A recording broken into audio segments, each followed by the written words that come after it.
Hello everyone, मैं विश्वजीत सिंह आप सभी का दी पे स्वागत करता हूं। दोस्तों, आज की इस वीडियो के अंदर में हम एमए हिस्ट्री MHI 05 लेसन 6 उप महाद्वीपीय कृषि और पशुपालन समुदाय के बारे में बात करने वाले हैं। दोस्तों, इस वीडियो के अंदर में जो हमारा मेन फोकस रहेगा वो आरंभ से लेकर 1000 ईसा पूर्व का जो टाइम पीरियड है उसके बीच की स्टडी के लिए रहेगा। दोस्तों, यहाँ पे जो हम स्टडी करेंगे वो पुरातात्विक और भौगोलिक बेस पे करने वाले हैं। पुरातात्विक होता क्या है, तो मान लो किसी जगह पे खुदाई हुआ तो वहाँ पे खुदाई के अंदर में मनके मिले, ठीक है, मोतियाँ मिली, मृत भांड मिले, ठीक है, मिट्टी के बर्तन मिले। तो इन सब बेसिस के आधार पर जो हम कल्पना करते हैं कि यहाँ पे इस तरह से लोग रहते थे, ठीक है, इमारतें मिले, तो उन सब के बेसिस के आधार पर जो हम कल्पना करते हैं ना, उसको हम पुरातात्विक स्रोत के तौर पे जानते हैं, पुरातात्विक अध्ययन के तौर पे जानते हैं। पर वहीं पर किस जगह पर मिला, वो जगह कैसा था, किस तरह से लोग वहाँ पे रहते थे, वो जगह के आसपास का स्ट्रक्चर कैसा था, उसके बेसिस पे जब हम अध्ययन करते हैं तो उसे हम भौगोलिक अध्ययन कहते हैं। और अगर मान लो एक और होता है तीसरा, जिसे हम साहित्यिक अध्ययन कहते हैं, साहित्यिक स्रोत कहते हैं। तो अगर मान लो इन सब चीज़ों के बारे में कोई हमें किताब मिली, कोई यात्रा वृत्तांत मिला, किसी के द्वारा लिखा गया कोई लेख मिला, उसके बेसिस पे जब हम स्टडी करते हैं तो हम उसे साहित्यिक स्रोत कहते हैं। ठीक है, तो ये आज का जो हमारा वीडियो रहेगा, पूरा चैप्टर रहेगा, उसके अंदर में हम पुरातात्विक और भौगोलिक बेस पे अध्ययन करने वाले हैं। बहुत ही इंटरेस्टिंग चैप्टर है, बहुत सारी चीज़ें आपको सीखने के लिए नई मिलेंगी। ठीक है, तो आप पूरा वीडियो को लास्ट तक देखिएगा जिससे आपको चीज़ें समझ में आए। अब लेसन को स्टार्ट करते हैं। तो सबसे पहले मैं आपको बताऊं दोस्तों, तो ये जो लेसन 6 है हमारा, इसको मैंने टोटल 3 पार्ट में बांटा है। रीज़न क्या है, तो लेसन बहुत बड़ा है और आपको समझने में एक बार में अगर मैं डालता हूँ वीडियो तो बहुत बड़ा वीडियो बनेगा, तो फिर समझने में दिक्कत होगा। तो थोड़ा सा पार्ट्स में करते हैं जिससे आपको समझ में आए और अच्छे से समझ में आए। तो 3 पार्ट में किस तरह से करने वाले हैं तो इसको मैं बताऊं आपको। तो यहाँ पे 3 पार्ट ये कुछ इस प्रकार से हैं। पहला पार्ट जो आज हम पढ़ रहे हैं, जिसके अंदर हम बात करेंगे नवपाषाण तथा ताम्रपाषाण समुदाय के बारे में, हड़प्पा के उदय के तक का, जब तक हड़प्पा का जन्म हुआ उस समय तक के बारे में हम बात करने वाले हैं। दूसरा पार्ट के अंदर में हम बात करेंगे हड़प्पा सभ्यता की समकालीन संस्कृतियां। उस समय हड़प्पा सभ्यता जब स्टार्ट हुआ, उस हड़प्पा सभ्यता जब चलने लगा तो उस समय की किस प्रकार की संस्कृतियां थी, वहाँ पे कल्चर किस तरह का था, सभ्यता किस प्रकार की थी, उसके बारे में हम बात करने वाले हैं। और हमारा जो लास्ट तीसरा पार्ट होगा वो होगा द्वितीय तथा प्रथम शताब्दी के बीच में जो नवपाषाण और ताम्रपाषाण थे और लौह युग का स्टार्टिंग हो रहा था, उस टाइम पे किस तरह का संस्कृति था, किस तरह से सांस्कृतिक एकीकरण हो रहा था, ठीक है, और हड़प्पा का जो प्रभाव था किस तरह से पड़ रहा था, वो हम बात करने वाले हैं। मुख्य तंत्र सारा कुछ यहाँ पे आ जाएगा हमारा। ठीक है, तो इसके बारे में 3 चैप्टर 3 पार्ट के अंदर में करेंगे, तो तीनों पार्ट को देखिएगा। आज हमारा फर्स्ट पार्ट है जिसको हम स्टार्ट करते हैं। थोड़ा सा समझते हैं, थोड़ा सा इसके अंदर में क्या क्या पढ़ना है। तो नवपाषाण मतलब क्या होता है, नव मतलब नया, पाषाण मतलब पत्थर। जब हम नए पत्थरों का यूज करने लगे, ठीक है, जब औजार जो थे थोड़े धारदार बनने लगे, नए नए तरह के पत्थरों का यूज किया जाने लगा, उसको पॉलिशदार औजार बनाया जाने लगा, तो उस पूरे टाइम पीरियड को हम नवपाषाण काल के तौर पे जानते हैं। और नवपाषाण काल के बाद से जब हम तांबे का यूज करने लगे, ठीक है, तांबे का टीन का यूज करने लगे, तो उसे हम ताम्रपाषाण काल के तौर पे देखते हैं, ताम्रपाषाण समुदाय कहते हैं। ताम्रपाषाण काल के अंदर में रहने वाले लोगों को ताम्रपाषाण समुदाय के तौर पे देखा जाता है। ठीक है, समझ में आता है। अब यहाँ पे हम पढ़ेंगे क्या, तो हड़प्पा सभ्यता के उदय तक का जो पूरा टाइम पीरियड, जब तक हड़प्पा सभ्यता का उदय नहीं हुआ उस समय के तक हम पढ़ना है हमें। ठीक है, ज्यादा कुछ सोचना नहीं है। और यहाँ पे हम 3 टॉपिक्स के बारे में हम पढ़ने वाले, जिसको हम स्टार्ट करते हैं। चलिए, सबसे पहले दोस्तों इसका जो टाइम पीरियड है, अगर हम इसके टाइम पीरियड की बात करें कि टाइम पीरियड क्या रहेगा, तो यहाँ पे कहा जाता है कि खाद्य उत्पादन के आरंभ से लेकर, ठीक है, जब से खाद्य उत्पादन, जब खाने पीने लोग लगे, पहले जैसे कि आपको मैंने स्टार्टिंग के चैप्टर्स में मैंने पढ़ाया होगा कि पहले जो लोग थे वो स्टार्टिंग में इधर से उधर जंगल में घूमतू जीवन व्यतीत करते थे। यहाँ से वहाँ घूम रहे हैं, ठीक है, मतलब जानवरों को लेकर घूम रहे हैं या फिर इधर से उधर जंगलों में शिकार करके खा रहे हैं। पहले वो अनाज नहीं करते थे, अनाज नहीं खाते थे। ठीक है, अनाज मतलब जैसे खेती करके नहीं खाते थे, पहले फल फूल खा लिए, छोटे मोटे जानवरों को शिकार कर लिए, उस तरह से खाते थे और काफी लंबे समय तक इसी तरह से उनका जीवन चला। बाद में वो जीवन के अंदर में स्थिरता आती है, फिर वो एक जगह टिकते हैं और वहीं पर पशुपालन करते हैं, वहीं पर अपना खेती करते हैं, तो वहां से उनका खाद्य जीवन का आरंभ होता है। वहां जब खेती करना शुरू करते हैं, तो जब खाद्य जीवन का आरंभ होता है उनका, तो आरंभ से लेकर मतलब 2600 से लेकर 1800 ईसा पूर्व के बीच के बारे में हम बात कर रहे हैं। और हड़प्पा सभ्यता जब पतन हो जाता है उसके बाद के 600 ईसा पूर्व बाद, हड़प्पा सभ्यता के पतन होने के बाद के 600 ईसा पूर्व के बाद के बारे में हम बात करने वाले हैं इस पूरे चैप्टर के अंदर में। ठीक है, तो एक बार आप इसको नोट डाउन कर लीजिएगा अपने कॉपी में, बुक में, जिससे आपको बार बार कंफ्यूजन ना हो कि इसमें टाइम पीरियड क्या है। ठीक है, जिससे आपको दिक्कत ना हो। आगे हम बात करें दोस्तों तो यहाँ पे जो हमारा जो चैप्टर है पूरा बहुत ही इंटरेस्टिंग चैप्टर है, जिसके अंदर में कई सारी चीज़ें आपको सीखने के लिए मिलने वाली हैं, ठीक है। और इवन क्वेश्चंस भी हमारे बनते हैं इससे। इसके अंदर में जो हम फोकस करेंगे पढ़ने के लिए तो कृषि पशुपालन समुदाय के ऊपर में करेंगे, जिसके अंदर में भौगोलिक और पुरातात्विक अध्ययन हम स्टडी करेंगे। जैसे कि दोस्तों आपने हड़प्पा सभ्यता कई बार पढ़ा होगा, 12th से लेकर आप पढ़ते आ रहे हो हड़प्पा सभ्यता बहुत बार। इवन आपको याद भी नहीं होगा कि आपने कितनी बार पढ़ा है हड़प्पा सभ्यता। तो इसके एक मैप दी गई है आपकी बुक के अंदर में, ठीक है। तो इसके अंदर में सारी हड़प्पा सभ्यता या फिर उन जगहों के बारे में बताया गया जहां से किसी न किसी प्रकार की संस्कृति का प्रमाण मिला है। हड़प्पा सभ्यता की जब हम बेसिकली बात करते हैं तो ये जो पूरा एरिया है ये इस तरह से ये टोटल हड़प्पा सभ्यता के अंदर में आता है, जिसके अंदर में आज का पाकिस्तान हो गया, गुजरात हो गया, राजस्थान हो गया, पंजाब हो गया, कश्मीर हो गया, ठीक है, यूपी का थोड़ा सा एरिया हो गया। ये सारा जो इस तरह से ये एरिया है ना, ये हड़प्पा सभ्यता के क्षेत्र में आता है कि हड़प्पा सभ्यता के मिलते जुलते कल्चर के वहाँ पे मिले हैं। ऐसे बेसिकली हम बात करें तो हड़प्पा और मोहनजोदाड़ो जो है इस साइड में टोटल यहाँ तक ही पड़ता है, और इधर का जो एरिया है एक्स्ट्रा वाला वो हड़प्पा में नहीं आता। पर रीज़न क्या है इसको हड़प्पा से रिलेट करने का, जिस तरह का साक्ष्य इधर मिला उसी तरह का मिलता जुलता प्रमाण उस साइड में भी मिला है, जिसके कारण से पूरा हड़प्पन सभ्यता के तौर पे देखा जाता है, इंडस सिविलाइजेशन के तौर पे देखा जाता है, ठीक है।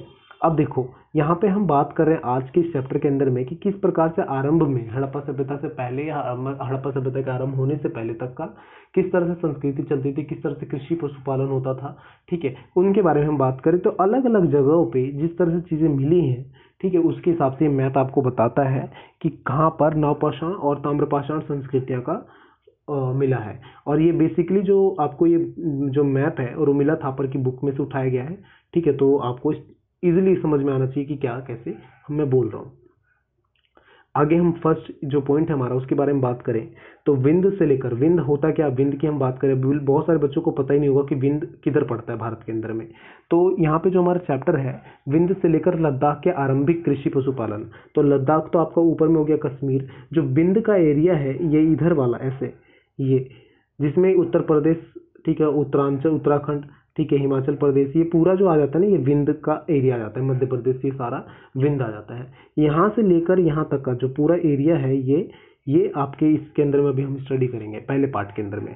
तो इसके अंदर में हम बात क्या कर रहे हैं कि विंध्य से लेकर लद्दाख तक के आरंभिक कृषि पशुपालन समुदाय कि उस समय पे जो आरंभ में जो कृषि पशुपालन समुदाय थे वो किस प्रकार के थे। तो यहाँ पे हम बात करते हैं उत्तर प्रदेश के विंध्य पर्वत श्रृंखला से सटे हुए जो प्रदेश थे, जैसे कोल्डी हवा, ठीक है, यहाँ पे आप देख पाओगे कोल्डी हवा, कुंझुन, ठीक है, इन सब जगहों पे कई तरह के साक्ष्य मिले हैं, जिससे हम ये कहते हैं कि यहाँ पर जो लोग थे नवपाषाण कालीन संस्कृति वाले जो लोग थे वहाँ पे कृषि करते थे या फिर वो अपने पत्थरों को जार बनाते थे, पशुपालन करते थे, किस तरह से उनका जीवन व्यापन होता था, इसके बारे में हमें इन साक्ष्यों के आधार पर पता चलता है। उन लोगों के बारे में जब आप स्टडी करोगे तो आपको ये पता चलेगा कि वहाँ के लोग पत्थर के पॉलिशदार कुल्हाड़ियाँ का यूज़ करते थे, ठीक है, और मिट्टी के बर्तनों का यूज़ किया जाता था, सूक्ष्म तरीके से बनाए गए मिट्टी के बर्तन का उपयोग किया जाता था, और मिट्टी का लेप लगाकर, जैसे लक्कड़ छोटे छोटे होते घास वाले, वो खड़े करके उसके ऊपर मिट्टी के लेप लगाकर मिट्टी के घरों का उपयोग किया जाता था, ठीक है, बनाया जाता था रहने के लिए। और धान का उत्पादन करते थे, जो उत्पादक अगर किस तरह की खेती करते थे तो वो धान के उत्पादक के तौर पे जाने जाते हैं। और यहाँ पे ये भी साक्ष्य मिला है, जो वहाँ पे मृत भांड मिले, मिट्टी के बर्तन मिले हैं, उसके अंदर में धान, जो धान होता है चावल का भूसा होता है, जो धान का भूसा होता है उसका सना हुआ मिला। मतलब जैसे मिट्टी, आप सीमेंट आपने देखा होगा, मसाला बनाते हैं घर बनाने के लिए, ठीक है, तो उसके अंदर में सीमेंट के अंदर और रेत के अंदर में सीमेंट मिलाते हैं, जिससे सीमेंट की पकड़ हो, मतलब जो मसाला बने वो बहुत पकड़ हो करे और अच्छे से घर बने, मजबूत बने, ठीक है। तो उसी तरह जब मिट्टी के कोई बर्तन बनाते हैं तो मिट्टी के बर्तन के अंदर में भूसा मिलाया जाता है। भूसा मिलाने से क्या होता है कि वो थोड़ा सा मिट्टी के अंदर में पकड़ लाता है, ठीक है, मिट्टी जो बार बार छोड़ देती है वो छोड़ती नहीं है, वो चिपक जाती है मिट्टी उससे और पकड़ हो जाती है, मजबूत हो जाती है। तो जो मिट्टी के बर्तन मिले उसके अंदर में साक्ष्य के तौर पे ये पता चलता है कि धान के भूसे का भी उसमें उपयोग किया गया, जिसके बेसिस पे हम ये भी कहते हैं कि उस समय जो खेती करने वाले जो लोग थे इस एरिया में, जो मैंने भी बताया विंध्य और लद्दाख के एरिया में, वहाँ पे धान की खेती की जाती होगी, क्योंकि जब धान की खेती की जाती होगी तभी धान का भूसा आया है। बिना धान की खेती के धान का भूसा तो इम्पॉसिबल है। तो इस तरह के प्रमाण यहाँ पे देखने के लिए मिलते हैं, ठीक है। और इन सब चीज़ों के बारे में, डेट के बारे में हमें पता कैसे चलता है, तो रेडियो कार्बन विधि होती है, ठीक है, रेडियो कार्बन तिथि या विधि कहते हैं, जिसे हम C14 कहते हैं, ठीक है। C14 मतलब एक कार्बन टेक्नोलॉजी, कार्बन विधि के द्वारा हम अंदाजा लगाते हैं कि किसी भी चीज़ का, किसी भी पुरातात्विक चीज़ का जो एग्जैक्ट डेट है वो क्या है, ठीक है, समझ में आता है। यहाँ पे कई तरह के आपको मृत भांड देखने के लिए मिलेंगे, जिसमें CRW, ठीक है, जिसे रूथल रक्तवाणी मृत भांड कहते हैं। हिंदी में बहुत अजीब गरीब नाम है, अगर इंग्लिश में आप बात करो तो ब्लैक एंड रेड वेयर, ठीक है, इस तरह से बोला जाता है, ठीक है, BRW, ठीक है, ब्लैक एंड रेड वेयर, ठीक है, रक्तवाणी मृत भांड, श्याम रक्तवाणी मृत भांड। अगर आप याद भी करोगे ना पेपर के लिए तो बहुत डिफिकल्ट हो जाना हिंदी के अंदर में, पर अगर इंग्लिश के अंदर हम बात करें तो ब्लैक एंड रेड वेयर, ठीक है, इस तरह से हम बोल सकते हैं। और वहाँ पे जो दाने, धान की मतलब धान की फसली दाने प्राप्त हुए हैं, ठीक है, तो कई तरह की चीज़ें हुए जिससे हम ये पता चलता है हमें कि 6ठी और 5वीं शताब्दी के अंदर में वहाँ पे इस तरह की खेती की जाती होगी, ठीक है, क्योंकि आरंभ से हम बात कर रहे हैं, पीछे की ओर जा रहे हैं, तो 6ठी और 5वीं शताब्दी के बीच में जो पूर्व ईसा पूर्व की बात है, उस समय खेती वहाँ पे की जाती होगी, धान की खेती की जाती होगी, जिसका साक्ष्य क्या मिला, बर्तनों के अंदर में धान का भूसा शामिल था, ठीक है। अब देखो वहाँ पे जो प्रमाण मिले, मिट्टी के बर्तन मिले, वो कभी भी पूरे नहीं थे, तो लोगों ने अंदाजा लगाया, जैसे मान लो एक टुकड़ा मिला इस तरह का, तो अंदाजा लगाया गया अलग अलग तरीके से रखकर कि क्या कैसा टुकड़ा था। तो यहाँ पे सीरियल वाइज दे रखा है, पहले लोगों ने सोचा ऐसा कुछ होगा, फिर ऐसा होगा, फिर ऐसा होगा, फिर ऐसा होगा, फिर ऐसा होगा, फिर ऐसा होगा, ऐसा सोच सोच के लास्ट में उनको पता चला कि कुछ इस तरह का वो आकार होगा।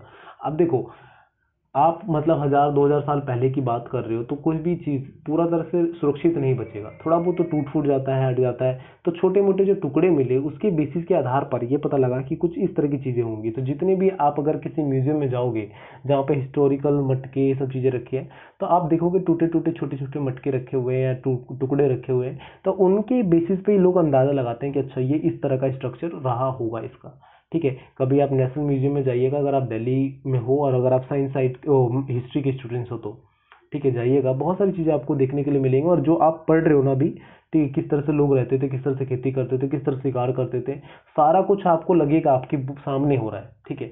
मैं गया हूँ कई बार, ठीक है, तो आप जाइएगा एक बार, कभी मैं सजेशन है मेरी तरफ से, तो बहुत सारी चीज़ें आपको सीखने के लिए नया मिलेगा।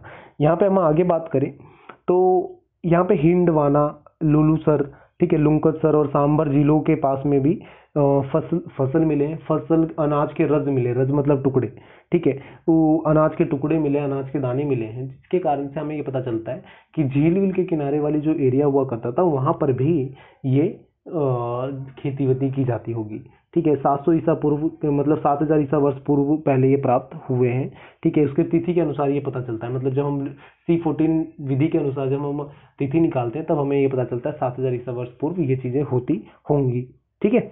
आगे समझ में आता है। आगे हम बात करें दोस्तों, तो यहाँ पे ये भी मिलता है कि यही संकेत करते हैं कि भारत में खाद्य उत्पादन की शुरुआत सभी जगह एक साथ नहीं हुई, ठीक है। जब आप इसको पढ़ोगे, इस चैप्टर को पढ़ोगे, तो आपको एक चीज़ क्लियर हो जाता है कि भारत के अंदर में जो भी खाद्य उत्पादन की शुरुआत की हम बात करते हैं कि भैया हमारे यहाँ पे ये धान मिला, वहाँ पे गेहूँ मिला, यहाँ पे चावल मिला, दाल मिला, ठीक है। तो ये हमें स्टडी करने पर बाद ये हमें पता चलता है कि जितनी भी चीज़ें हैं उनकी शुरुआत एक टाइम पे एक साथ नहीं हुआ, हर जगह का टाइम पीरियड अलग अलग है।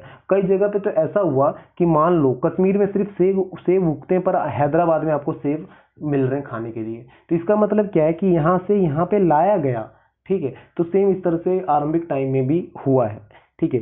कि चावल की खेती आपको विंध्याचल वाले एरिया में मिल रहा है, पर आप जब राजस्थान जा रहे हो तो वहाँ पे भी चावल मिल रहा है, ठीक है। तो क्या है, यहाँ से वहाँ तक पलायन हुआ, मतलब कोई लेकर गया या लेकर आया, उसके वहाँ पे साक्ष्य देखने के लिए मिलते हैं, ठीक है। इस तरह समझ में आता है दोस्तों।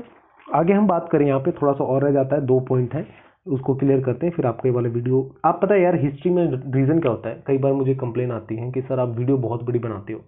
तो प्रॉब्लम क्या है कि हिस्ट्री के अंदर में जब आप पढ़ने के लिए बैठते हो तो आपको स्टार्टिंग में जब आप सोच रहे हो तो लगता है कि इतना ही समझाना है, बट आप जब पढ़ाने लग जाते हो तो फिर लगता है कि यार ये वाला चीज़ तो छूट रहा है, ये वाला भी छूट रहा है, तो इसको थोड़ा बड़ा करते हैं, तो समझाते हैं, सही से समझ में आए, तो उसके कारण से थोड़ा बड़ा हो जाता है, ठीक है। तो छोटा सा भी अगर मैं टॉपिक लेकर बैठूँ तो बड़ा हो जाएगा। और सोचो अगर मैं एक ही बार में एक पूरा चैप्टर पढ़ाऊँ तो कम से कम 2.5 से 3 घंटे का एक वीडियो बनेगा, ठीक है। तो थोड़ा सा एडजस्ट करो और चीज़ों को समझा करो दोस्तों, क्योंकि कई बार बच्चे बोल रहे होते हैं कि सर आप बहुत बड़ी वीडियो बना रहे हो, छोटी छोटी वीडियो बनाया करो। तो छोटी वीडियो में फिर आपको चीज़ें समझ में नहीं आएगी, क्योंकि आप MA हिस्ट्री पढ़ रहे हो, ठीक है, आप 11th-12th होता तो कोई दिक्कत नहीं है कि शॉर्ट वीडियोस बनाकर आपको समझा दिया, पर एमए हिस्ट्री पढ़ रहे हो तो वहाँ पे चीज़ें अपने आप ही बढ़ जाती हैं। आगे हम बात करें यहाँ पे, तो यहाँ पे आता है उत्तर पश्चिम का नवपाषाण, क्षितिज और राजस्थान की ताम्रपाषाण संस्कृतियाँ। अब हम बात करें, जैसे भारत का नक्शा अगर आप देखोगे इस तरह से, ठीक है, इस तरह से पूरा, तो यहाँ पे जो उत्तर पश्चिम मतलब उत्तर ये वाला पूरा उत्तर वाला एरिया श्रीनगर, जम्मू कश्मीर ये वाला, और पश्चिम ये वाला एरिया राजस्थान वाला। तो पहले हमने इधर का बात किया था, अब हम इस साइड वाले एरिया की बात कर रहे हैं कि इस साइड वाले एरिया के अंदर में क्या है। और जैसे कि मैंने पहले ही बताया था आपको कि उपमहाद्वीप जो हम कह रहे हैं उपमहाद्वीप, ठीक है, उपमहाद्वीप के अंदर में भारत और भारत के जो पड़ोसी देश हैं वो सारा आ जाता है उपमहाद्वीप के अंदर में, ठीक है। तो पूरा हम उपमहाद्वीप को कवर करने वाले हैं, तो इस एरिया में पाकिस्तान और पाकिस्तान सारा यहाँ पे हम देखेंगे, ठीक है। तो यहाँ पे जैसे पहली लाइन में ही देखोगे आप कि भूमि उच्च, जो जैसे आप देखोगे यहाँ पे उच्च भूमि दो तरह की थी, एक ऊंचाई वाली और एक निचाई वाली। तो जो हमारी तरफ की भूमि थी करीब अगले 1 शताब्दी तक में उत्तर पश्चिमी जो भूमि थी, उत्तर पश्चिमी, वो हाईलैंड के तौर पे देखा जाता था, उच्च भूमि के तौर पे देखा जाता था। और पाकिस्तान वाली जो भूमि थी उसे लो लैंड के तौर पे, निचली भूमि, जहाँ पे नीचे ढलान की ओर जाता है। रीजन क्या है, आप देखोगे तो पंजाब और जम्मू कश्मीर से कई सारी नदियां बह रही है, ठीक है, उनका बहाव नीचे की ओर है क्योंकि पाकिस्तान के पास से समुद्र में वो गिरती हैं, ठीक है। तो वो निचली भूमि हो जाती है और हमारा वाला जो हिस्सा है वो ऊंचाई पे पड़ता है, ठीक है, इस तरह से। तो जमीन का स्ट्रक्चर, वहाँ का इन्वायरमेंट भी खेती के लिए प्रोत्साहित करता है, ठीक है। नदी के आसपास का है, पानी का स्रोत कैसा है, सिंचाई का स्रोत कैसा है, ये सारा कुछ भी खेती के लिए बहुत ज़्यादा प्रोत्साहित करता है, ठीक है। यहाँ पे आगे हम बात करें तो कश्मीर के जो अनंतनाग, बारामूला, ये जो आपने नाम सुना होगा कई बार, ठीक है, श्रीनगर, यहाँ की जो घाटियाँ था, वहाँ घाटी का जो स्वरूप है बहुत ज़्यादा फैला हुआ है। और इन सब जगहों पे भी आप देखोगे तो हमें कई तरह के साक्ष्य मिलते हैं, ठीक है, एक नए जीवन संस्कृति की शुरुआत का हमें साक्ष्य मिलते हैं, मतलब वहाँ पे भी खेती या किसी तरह की चीज़ों का रहने का हमें साक्ष्य मिलते हैं। जो ये पूरा जो घाटी वाला एरिया था, जो जम्मू कश्मीर हो गया, ये अनंतनाग, बारामूला, ये सारा जो घाटी वाला एरिया था, गुफराल, बुर्ज होम, जो सारा है, यहाँ पे गर्त होम मिलते थे। गर्त होम मतलब क्या होता है, गर्त मतलब होता है गड्ढा खोद कर, ठीक है, घर बनाना, गर्त गृह, या फिर हम कहते हैं गर्त गृह या गर्त होम कहते हैं, ठीक है। इसके अंदर में क्या होता है कि गड्ढा खोद कर, जो पहाड़ी वाला घाटी वाला एरिया है, वहाँ पे जो लोग रहते थे वो क्या करते थे, गड्ढे खोद कर रहते थे, ठीक है, गड्ढे को खोदा, गड्ढे के अंदर में वो रहते थे, ठीक है, गर्त गृह कहते हैं हम, जिसके अंदर में गड्ढे का खोद कर उसके अंदर में रहा जाता था, गड्ढा नुमा घर बनाया जाता था, ठीक है। तो ये गड्ढा नुमा घर होता किस तरह से था, तो वो नीचे सीढ़ीदार होता था, नीचे सीढ़ी, जैसे गड्ढा किया, यहाँ से सीढ़ी बनाया, इसके अंदर में वो लोग रहते थे, ऊपर से मिट्टी की छत हो जाती थी, एक तरह से गुफा प्रकार का। पर गुफा क्या होता है, जमीन के ऊपर में होता है, पर वो जमीन के नीचे की हम बात कर रहे हैं। इसी तरह से अनाज वनाज रखने के लिए भी जमीन के नीचे ही बनाया जाता था, ठीक है। मैंने मतलब इवन कई सारे कश्मीरी पंडित जो हैं, जो दिल्ली में पलायन हुए हैं, कई जगह पे रहते हैं, तो मैंने कई से मिला है, तो वो भी यही बताते थे कि उनके वहाँ पे जब विंटर आता था या जैसे बहुत ज़्यादा सर्द पड़ रही है, तो यहाँ पे दिल्ली के अंदर में क्या है कि सब्जी वब्जी सब कुछ अवेलेबल है एवरी टाइम, 24/7 आप जो चीज़ चाहिए वो मिल जाएगा दिल्ली के अंदर में। पर जम्मू कश्मीर में इस तरह चीज़ें अवेलेबल नहीं होती थी पहले, आज तो अवेलेबल है। तो लोग क्या करते थे कि जो डेली खाने वाली सब्जियां होती थी या फूल होता था जो मंदिरों में चढ़ाना है, उसको वो गड्ढे खोद कर उसको रखते थे, जब उनको जरूरत होता था तब वो उसका यूज़ करते थे, ठीक है। तो इस तरह से वो यूज़ करते थे, तो सेम यहाँ पर भी देखने के लिए आपको मिलेगा। अगर आप यहाँ पे बात करो कि क्या क्या चीज़ें खाद्य में मिलते थे, तो गेहूँ, जौ, दाल का हमें साक्ष्य मिले हैं, ठीक है। जानवरों के अंदर में भेड़, बकरी, मवेशी, मुर्गे पाले जाते थे, इसके साक्ष्य मिले हैं, ठीक है। जंगली जानवर अगर हम बात करें तो आइबैक्स और हिरन, भेड़िया, भालू, जंगली बकरा, साकिन, ये सारी चीज़ें वहाँ पे मिलती थी, वो पाले जाते थे, लोग कई सारे पालते थे, उनका शिकार करना पसंद करते थे, ठीक है। और कई तरह की हिरन, भेड़िया, भालू के भी वहाँ पे हड्डियाँ पाई गई हैं, तो ये माना जाता था कि उस एरिया में ये सारी जानवर भी वहाँ पे अवेलेबल होंगे, ठीक है। आगे हम बात करें दोस्तों तो हरियाणा, राजस्थान की हम बात करते हैं, तो वहाँ पे गोवेश्वरम और जोधपुर जैसी जो संस्कृतियाँ थी वो काफ़ी ज़्यादा प्रभावशाली रही। यहाँ के जो पहले और स्थानीय निवासी थे वो ताम्रपाषाण संस्कृति लगता है, वो मतलब वहाँ पे तांबे का यूज़ बहुत ज़्यादा होता था, तो जो पहले निवासी के तौर पे ताम्रपाषाण संस्कृति वहाँ पे देखने के लिए मिलती है। राजस्थान के साइड में जो सबसे ज़्यादा ताम्रपाषाण संस्कृति में जो सबसे ज़्यादा साक्ष्य मिले हैं वो राजस्थान साइड में ही मिले हैं, पश्चिम भारत के तौर पे तरफ ही मिले हैं, ठीक है। आगे हम बात करें दोस्तों तो यहाँ पे जो ताम्रपाषाण के अंदर में जो सिंधु के मैदान है, हरियाणा तक जो पूरा फैला सिंधु का मैदान है, ठीक है, वहाँ पे तांबे के कई तरह के यूज होने के पर इस्तेमाल होने के प्रमाण मिले हैं, जिसमें मछली के कांटे, सूक्ष्म बाण, एरो, ठीक है, यहाँ पे मैं आपको फोटो दिखा देता हूँ जिससे आपको समझ में आए। हाँ, ये रहा। तो इस तरह के ना तांबे का उपयोग दिखाए, जिसमें ये तांबे से बनाया गया बाण के आगे नोकीले वाले, ठीक है, भाला, छेनी की नोक, ठीक है, चूड़ियाँ, भाले, ये सारी चीज़ें बनाई हुई देखने के लिए मिलती है। ठीक है, ये तांबे की वस्तुएं जहाँ पे राजस्थान के गावेश्वरम से मिली है, ठीक है, जिसके साक्ष्य के तौर पे हम मानते हैं कि वहाँ पे तांबे का उपयोग बहुत ज़्यादा मात्रा में की जाती होगी। ठीक है, इस तरह से आपको देखने के लिए मिल जाता है। आगे हम बात करें तो इन साक्ष्यों के आधार पर यह भी पता चलता है कि उनका जो अस्तित्व है हड़प्पा सभ्यता के उदय से पूर्व का है। कई जगहों पे तो ये देखने के लिए मिला दोस्तों कि हड़प्पा सभ्यता का जो टाइम पीरियड है उससे पहले की चीज़ें, ठीक है, उससे पहले की पुरानी संस्कृतियां देखने के लिए मिलती है। मतलब हड़प्पा सभ्यता जो हम देखते हैं वो एक साक्ष्य मात्र है, ठीक है, सिर्फ एक ट्रेलर मात्र है। उससे पहले की भी चीज़ें थी जिनका साक्ष्य पूरी तरह से हमें मिल नहीं पाता है। बट जब हम C14 जो कार्बन 14 विधि है जिसके थ्रू हम डेटिंग करते हैं कि क्या डेट है, तो उससे हमें ये पता चलता है कि हड़प्पा सभ्यता से पहले की पुरानी चीज़ें हमें मिल रही हैं। ठीक है, समझ में आता है। तो ये यहाँ पे पूरा ये सारा कुछ आता है। यहाँ पे हम लोग उदयपुर राजस्थान के बारे में बात कर रहे हैं कि किस तरह से क्या कहाँ पे कौन सी संस्कृति मिली। ठीक है, हड़प्पा सर्वोच्च एक शहरी संस्कृति के तौर पे जाना जाता है, तो किस प्रकार से वहाँ पे फैलाव मिला, उसका प्रभाव कहाँ कहाँ पे देखने के लिए मिला। ठीक है, ये सारा कुछ यहाँ पे आ जाता है। मिट्टी के जो बर्तन होते थे अलग अलग तरह के बनाए जाते थे। ठीक है, अलग अलग क्षेत्रों में अलग अलग तरह के मिट्टी देखने के लिए मिलते थे। जैसे मान लो कहीं पे लाल मिट्टी है तो वहाँ पे जो मिट्टी के बर्तन होते थे लाल मिट्टी, लाल कलर के ही देखने के लिए मिलते थे। पर कई जगहों पे आपको मान लो जैसे बिहार वगैरह में मान लो काली मिट्टी है, जैसे यूपी में काली मिट्टी है, ठीक है, तो राजस्थान में लाल मिट्टी है, तो वहाँ पे अगर यूपी में लाल मिट्टी का बर्तन मिल रहा है तो इसका मतलब क्या है कि यहाँ से वहाँ पे उसको लेके जाया गया है। ठीक है, तो इस तरह की चीज़ें देखने के लिए मिलती है। लास्ट आ जाता है आपका यहाँ पे जो टॉपिक है आज की वीडियो का, दक्षिण नवपाषाण भस्म टीला परंपरा। अब देखो नवपाषाण भस्म टीला परंपरा क्या है, इसके अंदर में दो चीज़ें, इसका एक क्वेश्चन भी बन के आता है। ठीक है, अभी आगे हम जो थर्ड चैप्टर पढ़ेंगे, थर्ड पार्ट पढ़ेंगे इसका, उसके अंदर में क्वेश्चन भी आएगा पठार और भस्म टीला का कंपैरिजन का लेकर, कि पठार और भस्म टीला का कंपैरिजन कीजिए। तो सबसे पहले हम बात करें कि भस्म टीला होता क्या है। तो भस्म मतलब क्या होता है, जला हुआ, टीला मतलब पहाड़ जैसा छोटा सा बनाया गया। ठीक है, तो जैसे गाय वाय जहाँ पे बांधी जाती थी, जहाँ पे मवेशी बांधे जाते थे, तो उनके जो गोबर होते थे वो इकट्ठे हो जाते थे, या गोबरों को हम फेंक रहे हैं। ठीक है, जैसे गोबर दिया गाय ने, उसको ले जाके एक जगह फेंकते गए तो एक पहाड़ जैसा बन जाता है। ठीक है, तो फिर वो ज़्यादा सूख जाता है तो उसमें कई बार आग लग जाता था या लोगों द्वारा आग जला दिया जाता था। तो वो पूरा जब गोबर का आग जलने के बाद वो भस्म टीला के तौर पे बन जाता था, मतलब जले हुए चीज़ों का टीला, भस्म टीला। तो वो भी एक पहाड़ जैसा ही लगता था देखने में। ठीक है, और पठार क्या होते थे, जो समतल पठार होते थे। आपने जब आप वो नीचे की ओर जाओगे, ठीक है, कर्नाटका के साइड में जाओगे, पश्चिम आंध्र प्रदेश कर्नाटक के साइड में जाओगे, तो वहाँ पे सारा आपको पहाड़ देखने के लिए मिलेंगे। अब देखो इसके अंदर में हम जो पूरा चैप्टर है इसके अंदर में हमने पहले बात किया इस साइड का, लद्दाख से लेकर यूपी के विंध्याचल की साइड का, फिर हमने उत्तर से लेकर पश्चिम के बारे में बात किया, जिसमें आपका कश्मीर आ गया इधर, और आपका राजस्थान, पाकिस्तान, हरियाणा, ये सारा आ गया।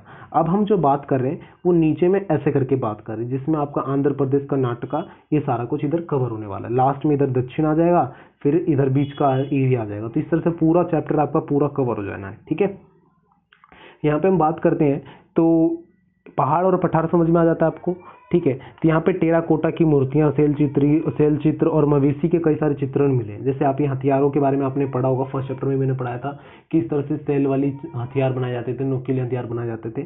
ठीक है, किस तरह से फलक को काटा जाता था उनके। ठीक है, ये सारा कुछ आपने पढ़ा होगा, सारे वही औजार है। ठीक है, नवपाषाण कालीन के पत्थर की कुल्हाड़ियों के तौर पर इनका उपयोग किया जाता था। ठीक है, समझ में आता है। यहाँ पे अगर हम बात करें तो जो फसलें मिलती थी, ठीक है, जैसे आप बात करोगे संगून जिले से, टेलाकोटा और चुड़पा जिले के अंदर में जो चीज़ें मिली हैं, वहाँ पे ये पता चलता है कि ज्वार और बाजरे की खेती की जाती थी। उष्णकटिबंधीय दाल के चिन्ह मिले, दाल वहाँ पे उगाए जाते थे।